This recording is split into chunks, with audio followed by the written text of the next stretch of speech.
From New York, this is Democracy Now! And we're taking good care of our military. We're increasing spending on our nuclear program because we have no choice, because of what China's doing, what Russia's doing in particular. And so we have a very big number in for that. President Trump has unveiled his 2021 budget request proposing massive cuts to Medicaid and food stamps while increasing spending on the border wall, the military, and nuclear weapons. We'll speak to Pulitzer Prize-winning journalist David K. Johnston. Then we go to New Hampshire, where polls have opened in the nation's first presidential primary. This turnout tells me why we're going to win here in New Hampshire, why we're going to win the Democratic nomination, and why we are going to defeat the most dangerous president in the modern history of America, Donald Trump. On Monday night, Senator Bernie Sanders spoke at a massive rally of over 7,500 people in New Hampshire. We'll go to New Hampshire for the latest on today's primary. All that and more coming up.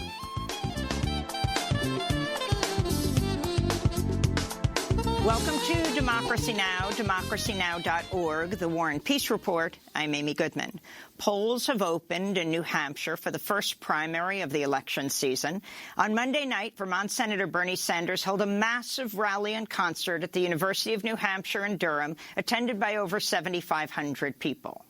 The reason that we are going to win is the American people, no matter what their political views may be, are sick and tired of a president who is a pathological liar, who is running a corrupt administration, who is a bully and a vindictive person, who is a racist, a sexist, a xenophobe, a homophobe, and a religious bigot. Meanwhile, the campaign of Senator Amy Klobuchar has picked up the endorsements of 3 major newspapers in New Hampshire as the Minnesota senator hopes for a stronger result after placing 5th in the Iowa caucuses. The campaigns of Senator Sanders and former South Bend, Indiana Mayor Pete Buttigieg have called for a partial recanvass in Iowa after a result showed Sanders winning the popular vote, but Buttigieg narrowly edging him out in the delegate count.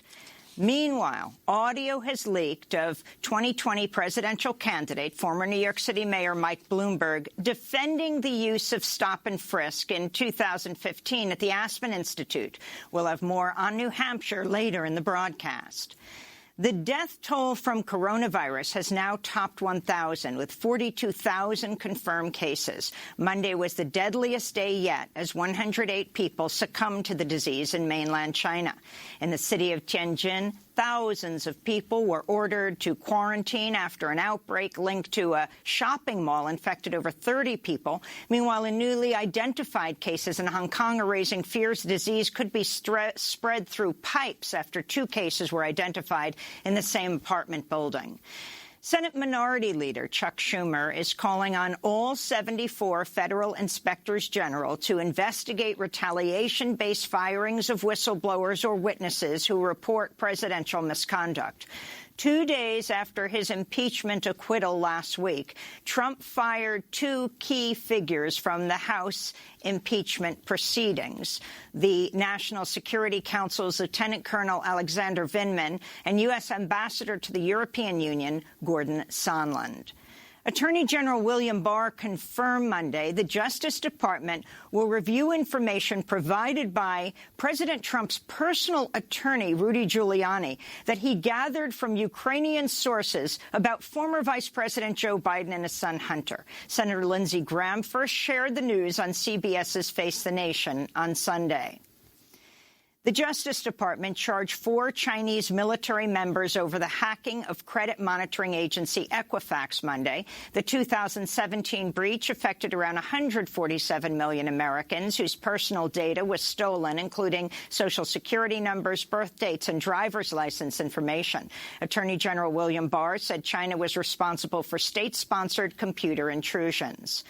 The Salvadoran Congress is condemning what they call an attempted coup d'etat after President Nayib Bukele stormed the Legislative Assembly Sunday, accompanied by heavily armed soldiers and police officers.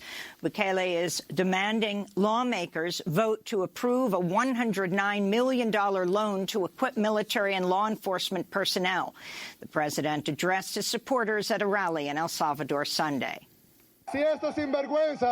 If those shameless people don't approve the plan of territorial control this week, we'll summon you here again on Sunday to call for God's support, saying, God, you asked me for patience, but those without shame don't want to work for the people. In the Philippines, 4 environmental and human rights defenders and a journalist are being detained after they were arrested Friday night in Tacloban City. The 1-year-old baby of organizer Marissa Caballao was also taken, but has since been released. Police say the activists were arrested for illegally possessing weapons and accuse them of belonging to communist groups. Critics warn such attacks on activists are on the rise. Local media is reporting police have hundreds of arrest warrants for other activists. In more news from the Philippines, the government is moving to shut down the country's leading broadcast network, ABS-CBN, in President Duterte's ongoing crackdown on media outlets that are critical of his rule and his deadly so-called drug war. In Ireland, Sinn Féin is attempting to form a coalition with other left-wing parties after a stunning victory in the general election in which the party won the popular vote. The final count of the vote revealed today Sinn Féin took 37 parliamentary seats, putting it just 1 seat behind centre-right party Fianna Fáil. Sinn Féin, which originally formed as the political wing of the IRA, focus their campaign on social issues, including housing, homelessness and health care. This is Mary Lou McDonald, president of Sinn Féin. You know, it's a big statement of change. It is a big statement that this is no longer a two-party system. It's a statement that people want a different type of government and that people have great confidence in us. And I say that with all humility.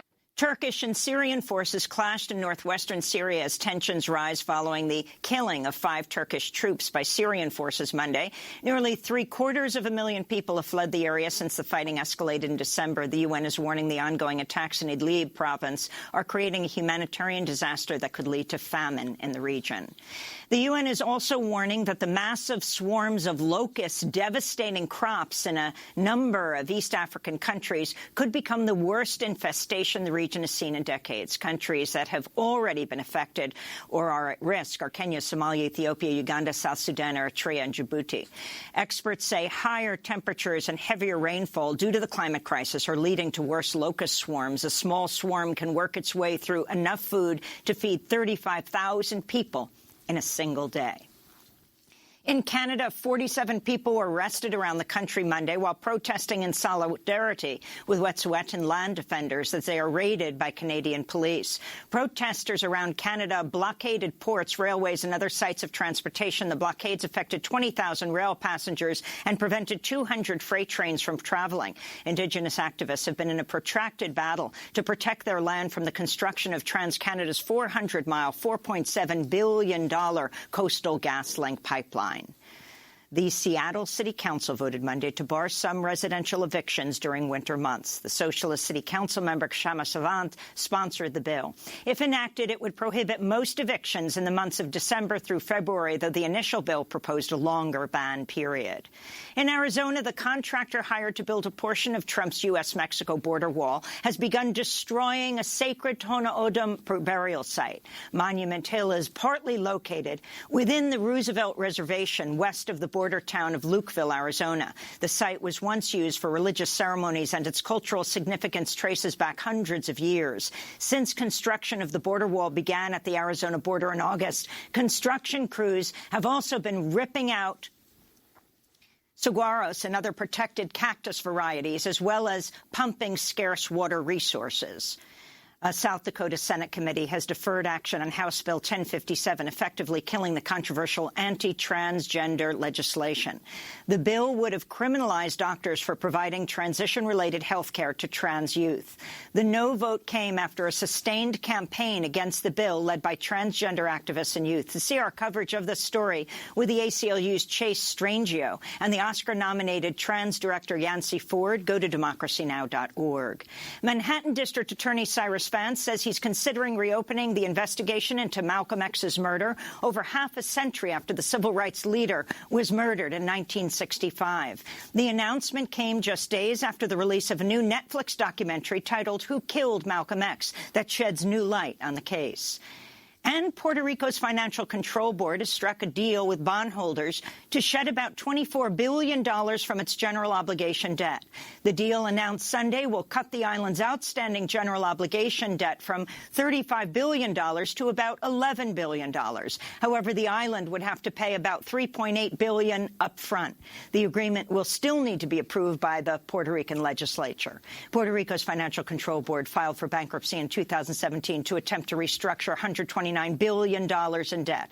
The board, which is often referred to as La Junta, is an unelected board that runs much of Puerto Rico's economic affairs and has for years been plagued by corruption allegations. And those are some of the headlines. This is Democracy Now!, democracynow.org, the War and Peace Report. I'm Amy Goodman. And I'm Juan Gonzalez. Welcome to all of our listeners and viewers across the country and around the world. Juan, before we begin with our top story, can you talk about what's happened in Puerto Rico with the issue of the debt? Yeah, Amy, this is interesting.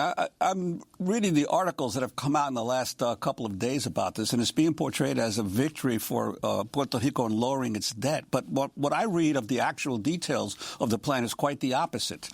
The island, you cannot pay back debt for which you don't have money to pay. So the entire debt of $70 billion has been questionable. And in fact, the control board had offered these bondholders only about 29 to 30% on the dollar. Now they're getting, with this deal, a much better deal from the Financial Control Board. This is actually a victory for some of the bondholders, especially the vulture funds, because the Control Board had actually said that it believed that at least $6 billion, the most recent debt of Puerto Rico, was actually illegally issued. And that's the money that the vulture funds came in and the hedge funds grabbed in 2012, 2014. Now they're going to get money back. And in fact, Puerto Rico has to not only pay $11 billion over 20 years, but it's got to put up $3.8 billion up front. In other words, as soon as you sign the deal, you got to give the bondholders $3.8 billion in cash. So the vulture funds are now making out with this. And explain what vulture funds are. The vulture funds are the ones who came in and swooped up debt at the very end in the last few years when Puerto Rico really was issuing debt that everyone knew it could never pay. And the vulture funds came in, and as the value of the bonds dropped dramatically, they scooped up the debt at very low prices. So I think that similarly to what they did in Argentina and Greece and other countries that went into financial collapse. So it seems to me that this new settlement, and again, it's only a settlement for $35 billion of debt. There's still another $35 billion in bondholders and another $50 billion that's owed to the pension funds that still has to be resolved. This is a win, it seems to me, not only for the bondholders, but specifically for the vulture funds. And the legislature of Puerto Rico still has to vote on this, and we'll see what happens. But those who portray this as a victory for Puerto Rico are not really paying attention to the details of the agreement. And, of course, we'll continue to cover this in the days to come. Well, President Trump unveiled his 2021 budget request Monday, proposing massive cuts to Medicaid and food stamps while increasing spending on the military and his border wall. The $4.8 trillion budget would slash Environmental Protection Agency spending by more than a quarter, while allocating $18 billion for Trump's newly established Space Force. Trump is also requesting billions more for nuclear weapons, including a new submarine-launched nuclear warhead. Experts and Democratic lawmakers warn that increasing the nuclear stockpile will increase the likelihood of nuclear war and defy international agreements. Democrats are expected to reject the budget, which proposes steep cuts to global health programs and eliminating public service loan forgiveness, a program that cancels the student debts of public workers after they've made 10 years of payments. This is the fourth time Trump has tried to end the program. It also cuts $182 billion from the Supplemental Nutrition Assistance Program, known as SNAP, in part by significantly increasing requirements for Americans receiving food stamps. Congressmember Barbara Lee tweeted Monday, Trump's immoral budget is full of reckless and cruel cuts to health care, education, housing, basic food assistance, and more, all while funneling billions to a xenophobic border wall. Congress must and will reject it, she tweeted. Well, for more, we go to Rochester, New York, where we're joined by journalist David K. Johnston, winner of a Pulitzer Prize for his reporting. David, welcome back to Democracy Now! Can you talk about the significance of this unprecedented budget with almost $50 billion or so going to nuclear weapons, more nuclear weapons, with the border wall $2 billion, and these devastating cuts to Medicaid and food stamps? Amy, if you want endless wars, dirty air, and you think that the poor and hungry in America are getting too good of a deal, this is a budget for you. That's exactly what this budget is about. Donald Trump, in his inaugural address, said he would be the champion of the forgotten man. Everything he did would be about the forgotten man. Well, he forgot about the forgotten man the minute he walked off the dais. In this budget, he proposes not only all this additional money for nuclear weapons and for the border wall, but he wants to cut the Environmental Protection Agency's budget by more than a fourth. He wants to cut the budget of the Army Corps of Engineers by more than a fifth, and that matters because the dike and levee system that was built in the United States, in the heartland of the country, and many of the dams and other facilities that the Army Corps is responsible for is falling apart, and it's proving inadequate because of climate disruption. And we've had these massive floods along these dike systems. To cut the budget for that is just nuts, unless you want to, of course, abandon farming in large parts of the center of the United States. But going after food assistance is absolutely displaying what is really going on here. Donald Trump said he was going to drain the swamp. He has turned Washington into a paradise for the Wall Street swamp monsters that he told voters he was going to go after. And it's very clear that his idea of draining the swamp is getting rid of hardworking, serious people who are trying to make America better and replacing them with people who want to mine the economy and extract money from those down below because lots of billionaires feel they don't have enough money. And David, I want to ask you about the tax cut proposal of Trump's. We're seeing this movie repeatedly now over the last 50, 60 years of American history. The Reagan administration cut taxes and created massive deficits that then when Bill Clinton finally came into office, he was immediately hit. You got to do something about the deficit. Then when George W. Bush was in office, he cut the taxes dramatically. And, of course, we had the financial meltdown that led to when President Obama came in, having again to deal with this massive deficit. And now we're seeing Trump, the Trump administration, the current Republicans in Congress doing the same thing. Massive cuts, and now he wants to extend certain tax cuts in this proposal. Can you talk about that? Well, what Trump is proposing to do is provide a little sop to middle-class families by increasing the child tax credit, extending it into the future when it's scheduled to expire. But continuing his fundamental policy, which is massive tax cuts for people at the very top, people with multi-million-dollar annual incomes. The top 1 in 1,000 households have incomes of over $2 million a year. And we have people in America like Mike Bloomberg who make multiple billions of annual income. And he's proposing that we can afford all of this because he's projecting what my children refer to as happy-go-magic land thinking about the budget. Each year that Trump has been in office, the 3 years he's been in office, economic growth has gone from here to here to here. It is slowing down, but he projects that it's going to go like this, which is just not going to happen. Nobody believes that.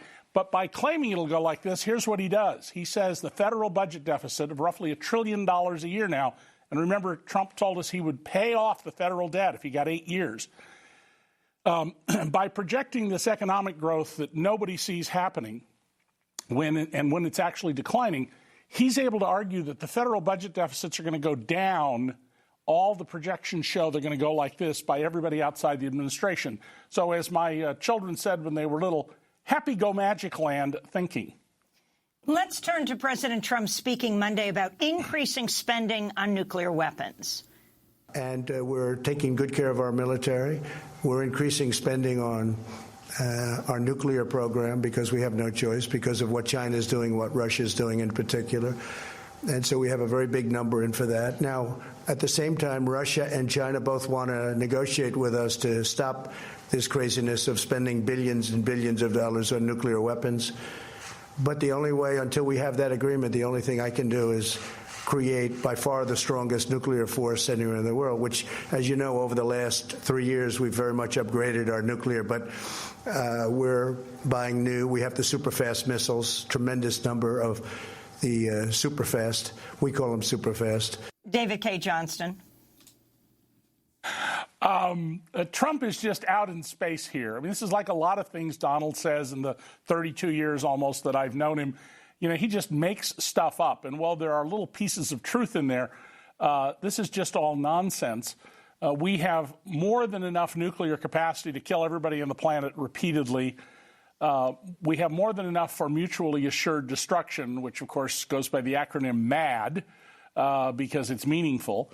And this is Trump simply not understanding the world. The man has no real capacity to understand things. You know, he claims to be the world's greatest expert on at least 23 subjects, but as various people in the White House have leaked out, when he's confronted with being asked something, he turns out to know absolutely nothing. By the way, he's very well parodied in a new HBO show called Avenue 5, a takeoff on Trump's claim that he could shoot somebody on Fifth Avenue and nothing would happen to him. Well, speaking of being out in space, he's also promising, as he cuts food to poor children, $18 billion for a new space force. Yeah. Do we want to militarize space? I mean, this is just an incredibly nutty idea. We have a United States Air Force that is perfectly capable of dealing with our programs along with NASA. Now, if we want to spend more money to go explore the heavens, I personally am in favor of that. I think it would lead to a lot of great scientific research. It has a cost to it, though, and you've got to bear the cost. And what Trump wants to do is a free lunch. He wants to say to the richest people in America, we're going to lower your taxes. We're going to allow big corporations to earn huge taxes, huge profits, and pay no taxes.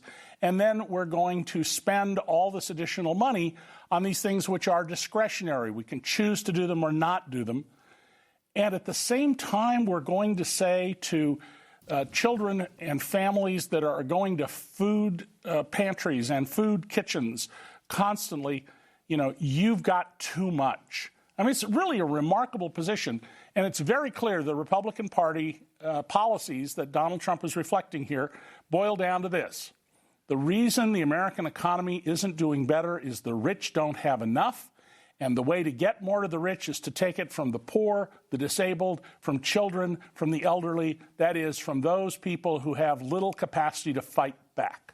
And, David, this whole issue of, once again, the president attempting to cut this program that provides loan forgiveness for people who do public service after they graduate from college. I mean, the program has had lots of criticism about how difficult it is, even as it exists right now, for folks to qualify. But this whole idea of cutting the ability of people to reduce their student debt if they do government service is the exact opposite of what several of the Democratic candidates, Bernie Sanders, Elizabeth Warren, and others are saying about forgiving student debt and trying to find a way to get young people out from under a lifetime of servitude to their student loans.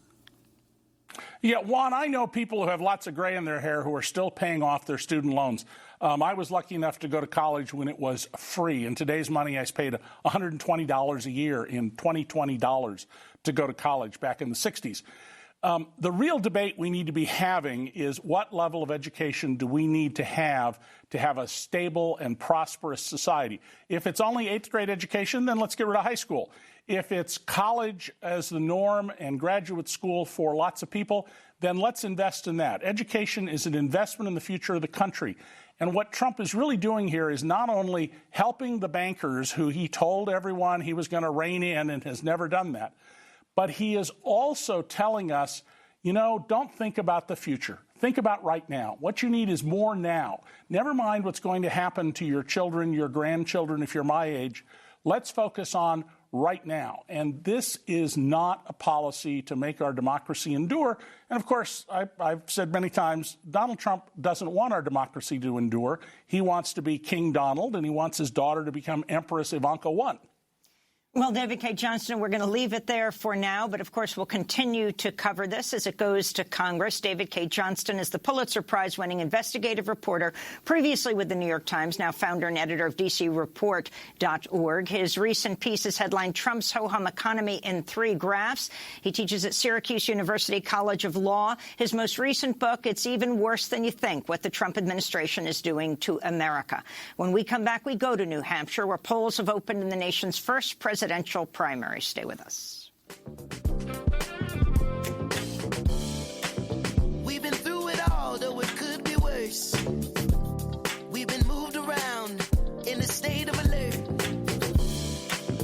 There's nothing new or sharp about the cutting edge. If they build a wall, let's jump the fence. I'm over this. Cold stairs can never put the fear in me. What we built here is godly. They can't gentrify the heart of kings. Let's just not talk about it. If I make a move, you're coming with me. What about the love? Coming with me. What about the neighbors? Coming with me. What about the sea? It's coming with me. The people that you came with, coming with me.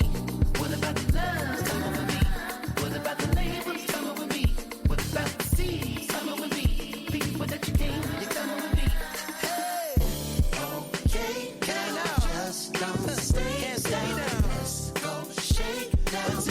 King James by Anderson .Paak. This is Democracy Now!, democracynow.org, The War and Peace Report. I'm Amy Goodman with Juan Gonzalez.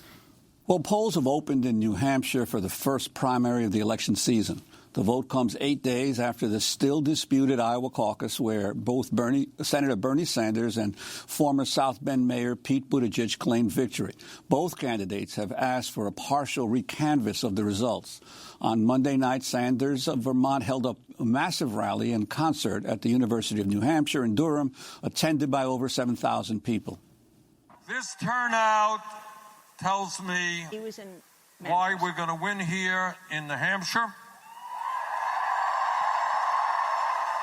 why we're going to win the Democratic nomination, and why we are going to defeat the most dangerous president in the modern history of America, Donald Trump. And the reason that we are going to win is the American people, no matter what their political views may be, are sick and tired of a president who is a pathological liar, who is running a corrupt administration, who is a bully and a vindictive person, who is a racist, a sexist, a xenophobe, a homophobe, and a religious bigot. And those are his nice qualities. President Trump also held a major rally in Manchester at Southern New Hampshire University Monday. The crowd was estimated around 11,000 people. Meanwhile, Democratic Senator Amy Klobuchar of Minnesota campaigned in Nashua. In recent days, she's picked up the endorsements of 3 significant newspapers in New Hampshire. If you are struggling to pay for that child care for your kids and choose between that and the long-term care for your parents, I know you and I will fight for you. And if you are struggling to decide between filling your refrigerator and filling that prescription drug, I know you, and I will fight for you. That is that sacred trust in this country. Senator Elizabeth Warren campaigned in Portsmouth, New Hampshire on Monday. Our democracy hangs in the balance. So it comes to you, New Hampshire, to decide. When there's this much fear, when there's this much on the line, do we crouch down? Do we cower? Do we back up? Or do we fight back? Me, I'm fighting back. I'm fighting back.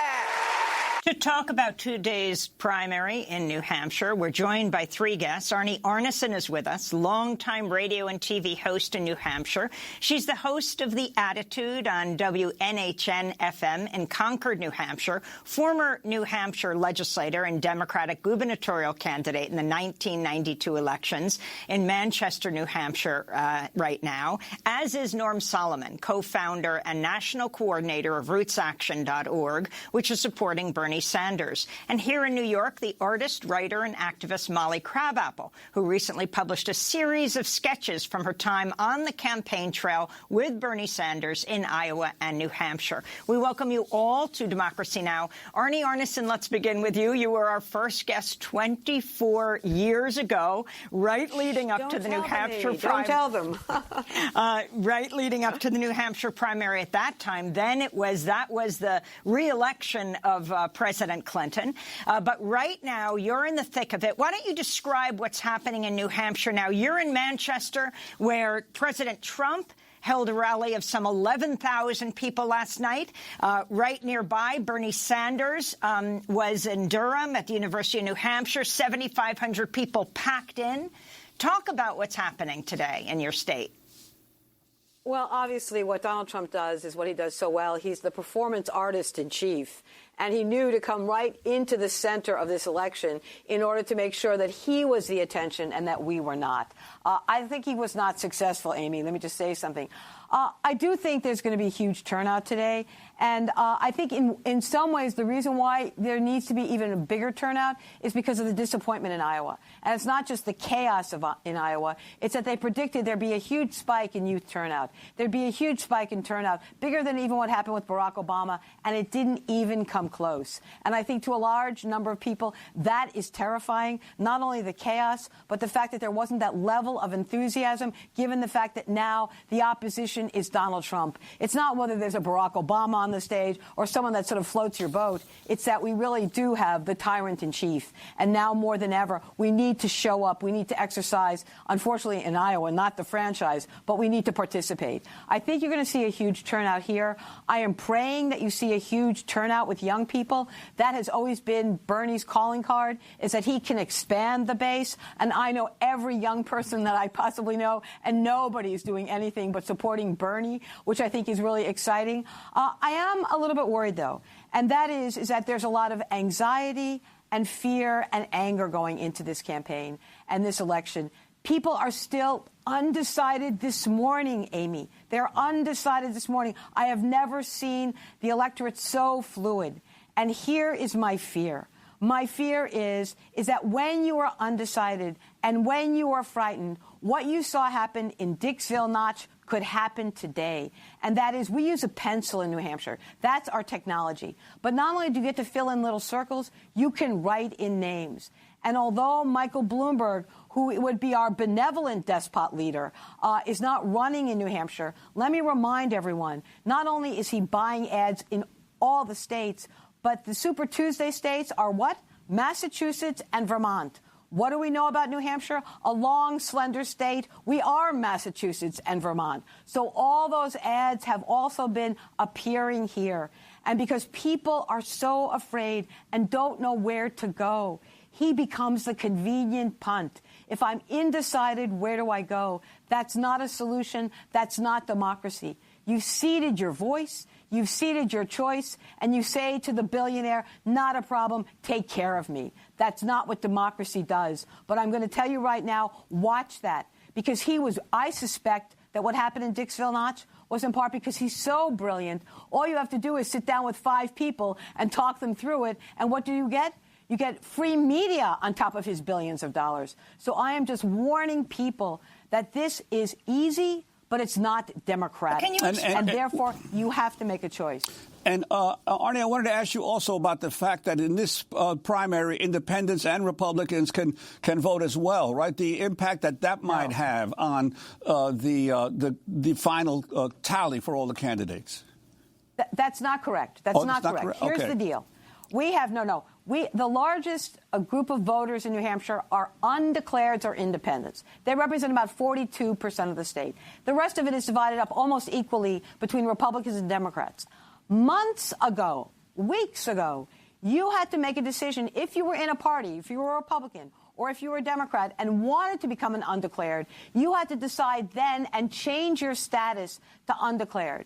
Because only undeclareds can pick up either a Republican ballot or a Democratic ballot. That means Republicans can't play in the Democratic primary unless months ago or weeks ago they changed their status to undeclared.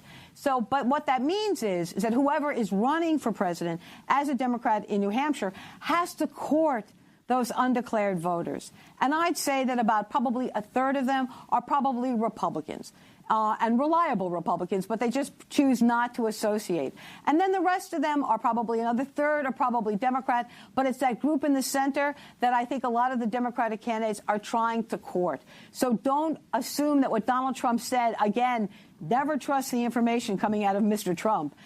Republicans cannot participate in a Democratic primary. Only the undeclareds. But undeclareds are pivotal, everyone. They can significantly change the outcome. And just to be clear, for people who are wondering what you mean by Dixville Notch, the community that votes at midnight, the first one in New Hampshire, that only had 5 votes, almost didn't happen, right? Because a developer who didn't live there full time, they didn't think he was going to come back, and then there wouldn't have been a quorum, but then he came back, and that there were 3 write-in votes for Michael Bloomberg, 1 for Bernie Sanders, and 1 for Buttigieg. No, it's an amazing story, but unfortunately, it also gives you a headline. And Bloomberg understands that because he can buy everything, including the most sophisticated consultants on the planet. And again, I'm telling you, people are still undecided. And Amy, let me just give you one example. One of the most thoughtful progressives I know in my state sent me an email. And he said, my heart is with Elizabeth and Bernie, but my head is saying maybe Pete or Amy. Okay? So this is not about which side of the aisle, moderate or progressive. That he is even saying this should tell you something. And then let's go to the last debate. Never have I thought that debates mattered. But the last debate before the New Hampshire primary was probably the most pivotal debate I have ever seen in my life. One, ABC News gave them time to talk, which let me celebrate that. But what happened on that stage was that what you saw was that, Biden never is a no-show. What you saw was Elizabeth Warren didn't perform as well as her expectations. And Amy Klobuchar knocked it out of the park. And I have proof of that. Amy only got 4 questions because she was low in the polls. Elizabeth got 7. Amy and Elizabeth had the same amount of time during that debate because Amy knew how to elbow herself in, how to answer the questions, and she showed a form of leadership that at least some people recognize. That's what happened to Elizabeth. Bernie did what he needed to do. No surprise. So I'm just telling you right now that that's part of the problem. What Amy did in that debate helped her when people are so unsettled about where to go. That you would look at a Warren and an Amy tells you about what people are looking at. And it's not about agenda. It's about Trump. Norm Solomon, I wanted to ask you about the whole issue of the turnout. Obviously, Iowa was a disappointment in terms of what the expectations were, to the degree of enthusiasm that many of the organizers expected. What's your sense of how this particular vote will occur today, and especially the issue of turnout? Well, what I saw yesterday, for instance, I've been to close to a dozen candidate events in the last week or so. Yesterday, I went to one that was for Biden in the biggest city in the state here in Manchester. And if Joe Biden hadn't been responsible for so many deaths of so many people in Iraq and elsewhere through supporting war, through supporting a neoliberal agenda, I would have almost felt sorry for him because the turnout was so scant, and you had the feeling of a campaign falling apart for Joe Biden. I also was out in a small town, the Franklin Pierce University, elsewhere in the state. Bernie just rocked the house with a multicultural, young audience of students, and it was powerful. And he was talking about climate, and he was talking about student debt, and you could feel the emergence of a new consciousness, if you will, among a new generation. And so there was this sort of transcendent feeling in the room. And then last night, I went to Exeter High School, public high school, where Pete Buttigieg spoke. And it was massive. The turnout was just incredibly large, especially for not a big urban area. I would guess 500, 600 cars in the parking lot, a couple thousand people there, and the enthusiasm was there. And so I think that speaks to the vectors of the turnout, where the bottom is falling out from the Biden campaign. And Bernie has a very strong base, and juiced up by corporate media that are not looking at the content of what Buttigieg is putting forward. There's a tremendous amount of hype that is catching on, at least in this state, in terms of the grassroots or some of the grassroots for Buttigieg. And I think it's very important for not only progressives but others, wherever you're coming from politically, to see that what Buttigieg is doing is swinging to the corporate center. He's done it all year, but in the last 3 days, he's emerged as a technocratic spokesperson for austerity. He's an austerity technocrat, and he's speaking for back to the future, obsession with deficits, cutting into the potential for anything like a Green New Deal. And that is part of the choice that's in front of the voters today. I mean, I wanted to ask you, Norm, the media coverage nationally, and I don't know how much you're covering it because you're out on the streets in New Hampshire right now, is just astoundingly, the corporate media, I'm not talking about Fox, I'm talking about MSNBC and CNN, so anti-Bernie, it's just remarkable. Yesterday, I think one of the commentators used the term, let's talk about all the candidates. Bernie obviously has flatlined at number one, they say. Flatlined at number one. I was trying to think, how do you say number one in a negative way? Flatlined, so there's nothing to talk about. Amy Klobuchar, she has really risen in the polls at something like 4 to 7%. And then they talked about the Amy surge. And I'm just wondering, I mean, today on MSNBC in the morning, they're right there in Manchester. Trump had just spoken, and there was Bernie at a rally of 7,500 people. Of the 6 people in their little circle, none had been to Bernie Sanders' event last night, which was not far away, but they'd been many different places. As John Heilman was talking about, very significant 7,500 people at Bernie's rally last night, Mika Brzezinski said, yeah, but who knows if any of them are from here or something like that, if they're from here, from New Hampshire. And this is a clip of MSNBC's Chuck Todd. I want to bring up something that Jonathan last put in the Bulwark today, and it was about how, in Ruth, we've all been on the receiving end of the Bernie online brigade. And here's what he says. He says, no other candidate has anything like this sort of digital brown shirt brigade. I mean, except for Donald Trump. The question no one is asking is this. What if you can't win the presidency without an online mob? What if we now live in a world where having a bullying agro-social media army running around, popping anyone who sticks their head up is either an important ingredient for or a critical marker of success? Wow. Okay, I know everybody's freaking out about this, but you saw the MAGA rally that's preparing around here. There are people coming from 3 or 4 states on that. That's real, and this is like Bernie. That is a really depressing sentence that you just read. Norman Solomon, if you could comment. That was Chuck Todd of MSNBC. Yeah, I would boil it down to a 5-year corporate media assault on Bernie Sanders. There was a notorious one-day period that FAIR, the Media Watch Group, documented on the eve of the pivotal Michigan primary in 2016, where the newspaper owned by the richest person in the world, Jeff Bezos, the Washington Post, published 16 negative articles about Bernie Sanders in 16 hours. And that pattern has continued.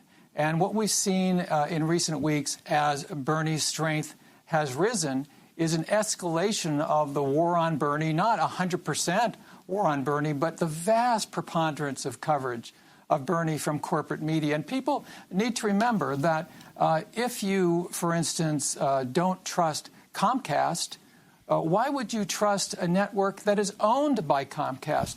These are class interests being worked out where the top strata of ownership and investors hires the CEO, hires the managing editors, hires the reporters. And so what we're seeing, and not to be rhetorical about it, but we really are seeing a class war underway. And Bernie Sanders is very clear about who he aligns with. He aligns with working people. He aligns with the elderly. He aligns with children who need and before that, neonatal care and nutrition 1 to 5. He's fighting for people who don't have power in the society and suffer from lack of power. And he's fighting against those who have too much power. And so the net effect is it's not only the Democratic National Committee that Bernie is up against. I think even more significantly, the Bernie Sanders campaign, which now I think truly is a movement, or a constellation of movements, the Bernie Sanders campaign is up against the oligarchy. And that oligarchy's biggest and strongest arm are the corporate media outlets.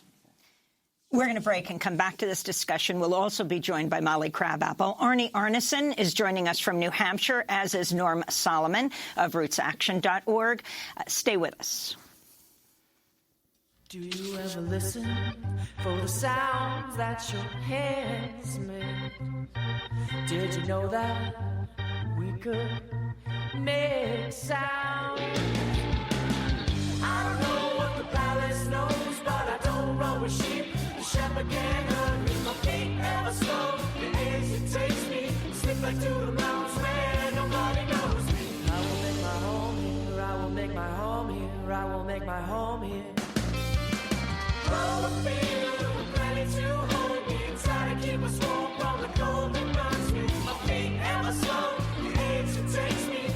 To the mountains where nobody knows me. I will make my home here, I will make my home here, I will make my home here. Do you ever listen for the sounds that your head makes?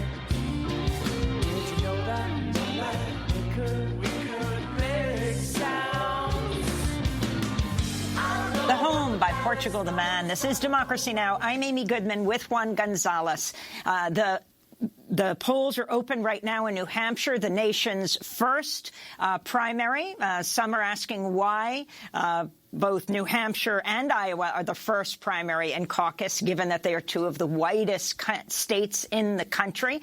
But we're joined right now by Molly Crabapple, award-winning artist and writer. Her art is in the permanent collections of the Museum of Modern Art and the Library of Congress. Her recent piece in The Nation magazines headlined a Sanders campaign sketchbook. She's also illustrator and co-author with Marwan Hisham of Brothers of the Gun, a memoir of the Syrian war. During the break on the TV aspect of our show, we were playing some of your amazing illustrations. Molly, you've just returned from being out on the road with Bernie Sanders in both Iowa and New Hampshire. Talk about the illustrations. I mean, this is a perfect example of art and resistance that you have been drawing.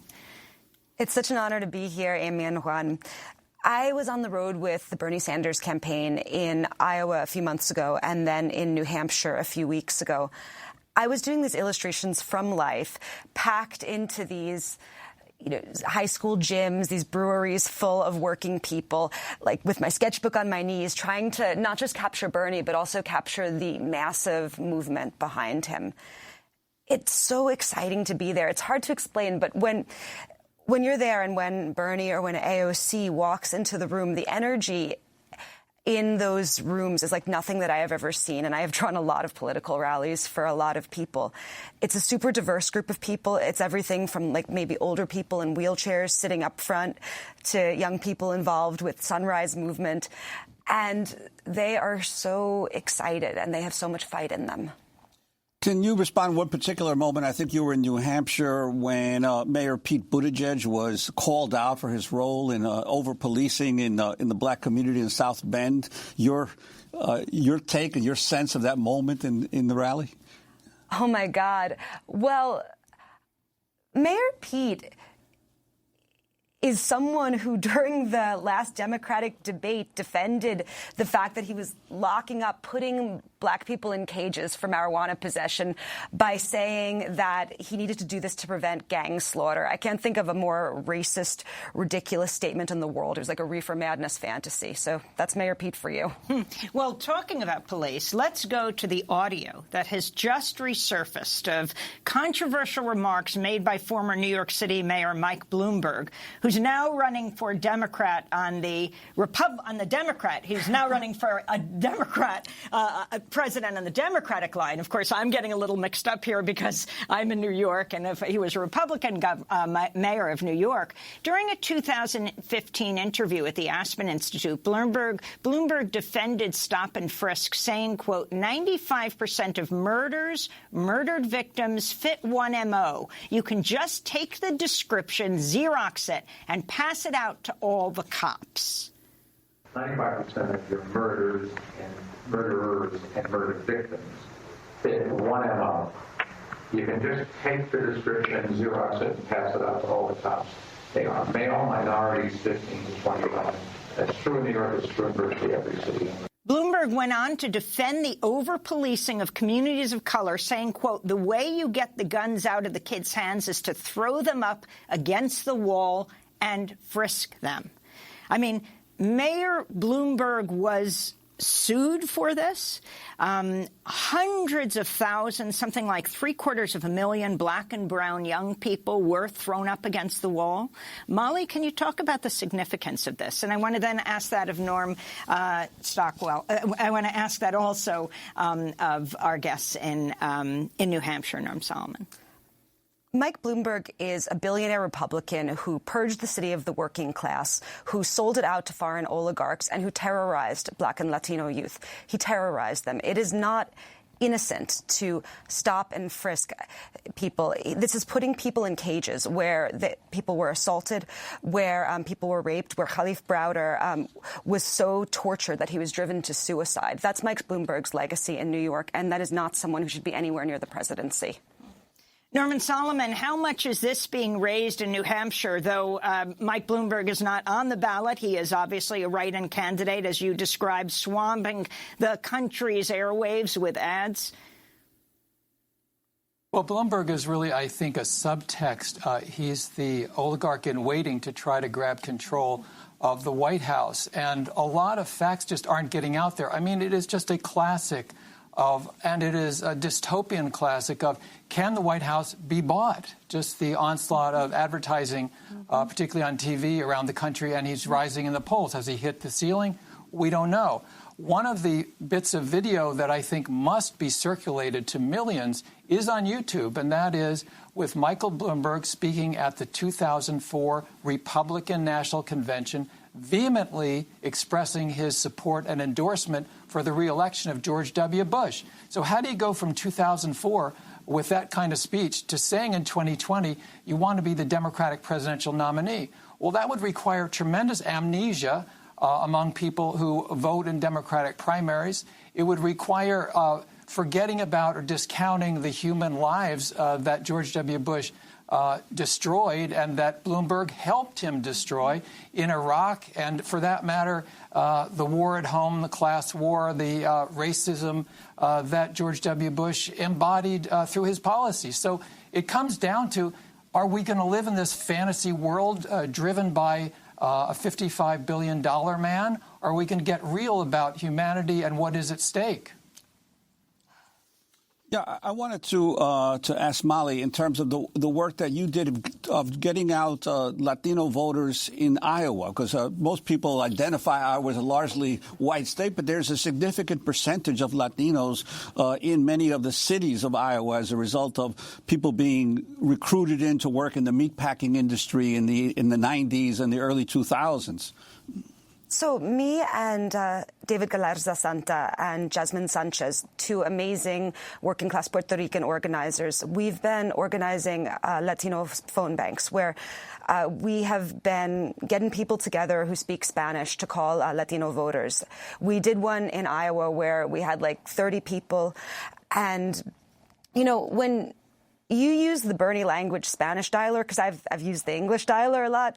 When you use the Spanish dialer, the level of Latinos who support Bernie is off the hook. Wait. Explain what you mean by dialer. Oh, sorry. So the Bernie Sanders campaign, like I think most of the campaigns, it has an interface for phone banking where you can, call in and connect with voters. And there's one in English, of course, but there's also a special one for Spanish-speaking voters, right? So what me and David and Jasmine did was we organized Latinos who speak Spanish to call other Latinos who speak Spanish in Iowa. And we did that right before the caucuses. And we saw the incredible support he was getting for Latinos. And this is a really important point I want to make. There has been this ridiculous lie that's been advanced by cable news pundits that people of color don't support Bernie. Bernie is the most popular candidate with Latinos in America. And there were 6 times as many Latinos who caucused for him in Iowa as there were to his rival, Biden. Can you talk about this issue of these 2 whitest states? In every sense, a very profound point, and it's a tradition that's gone on for decades. Fascinatingly, the Boston Globe, which is right next door to New Hampshire, has just written an editorial saying this tradition must end. I mean, you've got 2 of the whitest states in the country. I mean, New Hampshire, it's like 95% white. It's not only determining the agenda of the candidates, the issues that they're addressing, but it sets the tone since it's leading 2 years up to these 2 states. People are in campaign mode and going to Iowa and New Hampshire. You get this image of who a voter is everywhere on television, older white voter. And if you, too, are calling for, as Julian Castro, though he's now supporting Elizabeth Warren, who ran for president, a change in this order. I mean, it looks like it's not the fact that they're white that it might change. It's the fact that the Iowa catastrophe happened, the chaos, and that has provided the crack that has said, why Iowa first? I think that the entire primary system, the way it's structured, is ridiculous. Like, call me simple-minded. I think there should be one day that every single state votes, and the person who wins the most states in the vote should get the vote. In fact, I think that probably if we didn't have this ridiculous electoral college system, then the primary system should also just be popular vote for the country. I don't know, one man, one vote, call me nuts. Arnie Arneson, what do you think about that? And is this a discussion that's going on in New Hampshire? All right, well, let me just challenge what you just said. The problem with that is that guarantees a Michael Bloomberg. And the reason that is that the kind of money and name recognition you would need to win a primary on one day undermines what needs to happen. Look, I understand why Iowa and New Hampshire should probably not be first. I understand that we are one of the whitest states in the nation, one of the richest states in the nation, and the second oldest state in the nation. Oh, my God. If you're looking at a changing demographic, take this responsibility away from me and reflect the nation. The problem is that if you have a one-day primary on the same day, then what ultimately happens is that benefits name and money, and it doesn't develop the opportunity of relationships. I would love to see candidates be able to run in smaller states to create that relationship, but we have a couple of things going for us. Because of Citizens United, look at the flooding of money. All these things have benefited the wealthy. If you then have a 50-state primary, then you have guaranteed that they win. That's not what I want. I want the opportunity to evaluate a candidate and let smaller voices rise to the top. That will never happen on a 50-day situation. But I want to go back to a little bit of what we've been talking about. We have 10 seconds. First of all, let's talk about Joe Biden. A friend of mine watched Joe Biden the other day, and he said, you know what this reminded me? It reminded me of the movie The Sixth Sense. And that's really what's happening with the Joe Biden campaign. And let's talk about Mayor Pete. Mayor Pete talks in lofty terms about turning the page. Here's what no one in the media has asked him. What the hell is on that page? I mean, it's a nice line, but it gives you no content. That's how Mayor Pete is winning. He is winning because he's charming, but he's not giving us anything of substance. That's the difference between Bernie, and that's the difference between Mayor Pete. If you want something that will appeal to working people where they trust it and they know you will Arnie Arneson, we're going to have to leave it there. Bernie does that. Host of The Attitude on WNHN FM in Concord, New Hampshire. Thanks so much to Norman Solomon and to Molly Crabapple. I'm Amy Goodman with Juan Gonzalez.